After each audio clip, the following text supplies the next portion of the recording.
Back in the locker room, Touch of Wolf, and continuing our conversation with Pitt basketball. Kevin Gorman of the Pittsburgh Tribune-Review. Kevin, the Lady Panthers' big season, kind of exciting as well.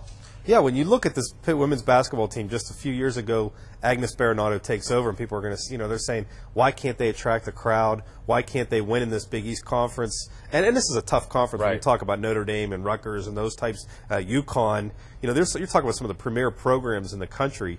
And I think, in a very short time, she has not only turned around the program, but really generated a lot of enthusiasm, not just for Pitt women's basketball, but women's basketball in general. And I really think you're going to start to see in the very near future that excitement carry over into bigger and better crowds. I think the NCAA tournament that was here helped that. They drew 8,000 in a 12,000-seat facility, and they not only drew well, but then they gave a good showing against the Tennessee team that is a perennial power.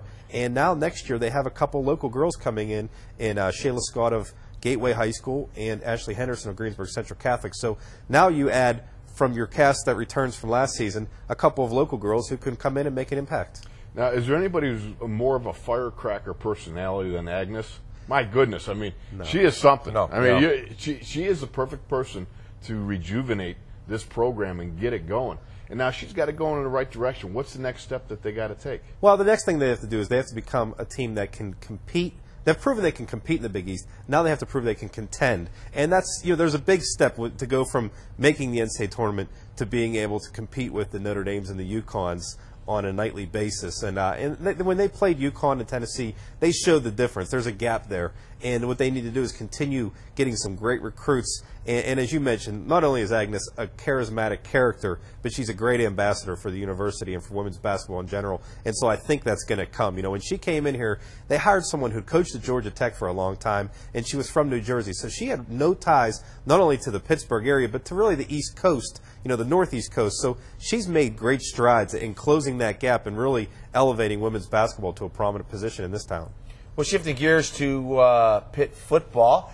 Now, I understand that with the addition to the coaching staff of strength and conditioning coach Buddy Morris, winter ball was a little different around here, and the shape that those guys did for spring ball was a little different. Yeah, Buddy, I had a nice conversation with him on Saturday. Buddy's crazy. The man is certified. Buddy is crazy. Yeah, and he told me that, football is a demanding sport and a violent sport, and we need to become unforgiving savages. Right. And I thought that was a great line on his part, that's what he is expecting. Not just expecting, but demanding of his players. And you hear the horror stories from the players' side of it, at least, that, what he put us through these 6 a.m. workouts. And it wasn't because I was messing up. It was because somebody in my position group or somebody on my offensive or defensive unit was messing up. He made everybody accountable, and I think he created the feeling and sense of accountability and discipline on that team. And I think it's carrying over into the spring. You're seeing it, now when guys are injured, they're not just standing on the sidelines watching their teammates, or they're not going over to the rehab room and sitting on a bench and getting a massage or anything. He's making guys pull sleds. He's having them wear a weight belt with an elastic band connected to a sled and 3 weight plates, and he's making the pull sleds back and forth along the track. And I said, is this your way of encouraging these guys to stay healthy? And I said, and I think it's encouraging the guys on the field to stay off the sidelines, because I think you're better off going out there colliding with somebody than having to deal with Buddy. Well, Buddy reminds me, if you look at him in the first aid stations they used to have, it would be a garbage bucket with it's a first aid on a sign. That's what we used to have that back in my day at Syracuse. I mean, that's all it was, a garbage can with a first aid sign on it, and that would be it. And what that was the same way. And the garbage can was basically it was telling you that this is all the help you're going to get. Right. If you're going to yak, there's the bucket. There's the bucket. Yeah. There's the bucket. I was watching early in the off season. I was walking through the UPMC Sports Medicine Complex there, the indoor facility, and I was watching him run his guys. Ooh. And this had to be maybe early February, and he was all over those guys. And it's like one of the first running days of the off season, and I'm hearing he is in their ears. And I think they were doing like maybe running a mile or a 12-minute run or whatever they were doing, but his voice was echoing, and if anybody was jogging, boy, he was just jogging. He was in their ear, and I think you're going to see a team that is going to be, like you pointed out, when you're working that hard, pulling sleds and stuff when you're hurt, man. You don't want to be hurt. No, and I think the other thing is one of the coaches said to me recently. He said, when you're 6-6 or 5-6, as they have been the past 2 years, there are no sacred cows. There are nobody. There's nobody above the rest of the players on this team. Everybody's being treated the same, and in that case, they're all being dog cussed, as Buddy likes to say. But dog cussed. He's really pushing this team, and one thing that was really noticeably different when spring drill started, as we said, it was hard to recognize some of these guys because you used to be able to tell them by their butts and their guts. Oh. And now this team is much leaner, and I think it's much more physically fit.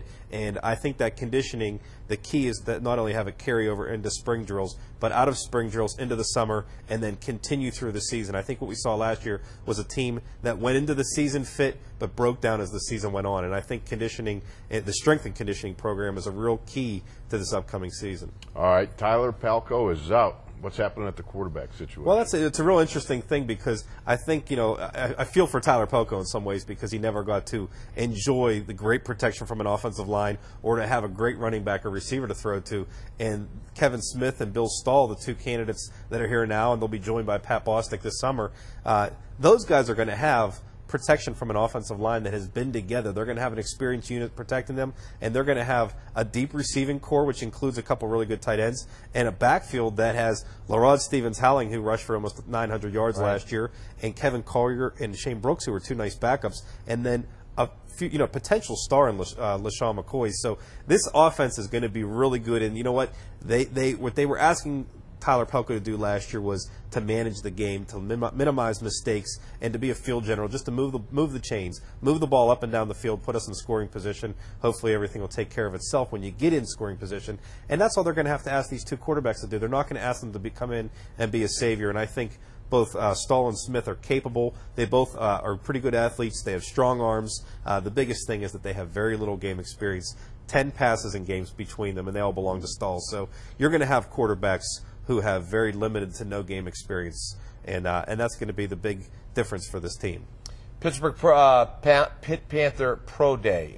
Who looked good, and who's got a shot at playing at the next level besides Darrelle Revis? Well, obviously Revis made a lot of money that day, and he was really impressive. The big question was whether he could run in the 4.4 range. He clocked, I heard anywhere from 4.36 to 4.41. So he made a lot of money that day. But not to get too much on him, I think he's going to be a mid-first round pick at the latest.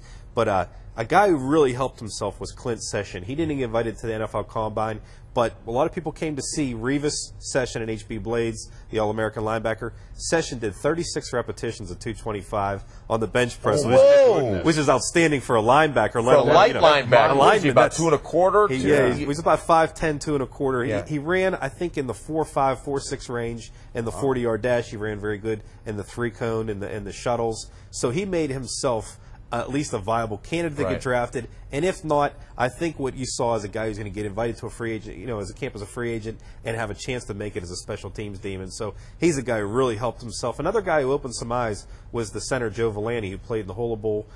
He's got some interest in him. I don't know if he'll get drafted, but he at least has a chance to get invited to a pro camp. Interesting. Before we let you go, Shenley winning the state championship and the Quips losing in the state finals. Obviously, everyone was expecting Shenley, and also everyone was expecting the Quips as well. Yeah, they played back in December, and I went to see them play against each other, and that was an exciting game. And, I said at the time, we might be seeing the two best teams in the state play against each other, and I still feel that way, but, the difference is Shenley took care of business, and the Quips didn't. They had a big lead, I believe as much as 14 points with 3:50 left in the game, and they failed to take their foot off the gas pedal, and that's kind of, it's part coaching, it's part playing. You have to realize we have a lead, let's protect it. That's what Shenley did this year as opposed to last year. So you have to give them all the credit in the world. This is a team that came out saying we're going to win the state title. They predicted as much. They guaranteed as much if you ask DeJuan Blair. And they came back with it. And, I think this Shenley team will be mentioned, maybe not associated with on the same level, but at least mentioned with the all-time greats of Western Pennsylvania. When you talk about the 65 Midland and 67 Ambridge, the 66, 71, and 78 Shenley teams, and the 70, I think it's the 75 or 76 Fifth Avenue team, they're going to be mentioned with the all-time greats, and they deserve it. It's a great team. Memory. He does have a good. Well, that's why he writes for the Trib Review. He's the man. Kevin Gorman, Pittsburgh Tribune-Review. We're going to take a break. When we come back, we'll be talking a little women's football with members of the Pittsburgh Passion right here in the locker room. Hi, I'm Jennifer Gold. Hi, I'm Ava Carey with Pittsburgh Passion. For the best in women's sports, get in the locker room with Tasha Wolf.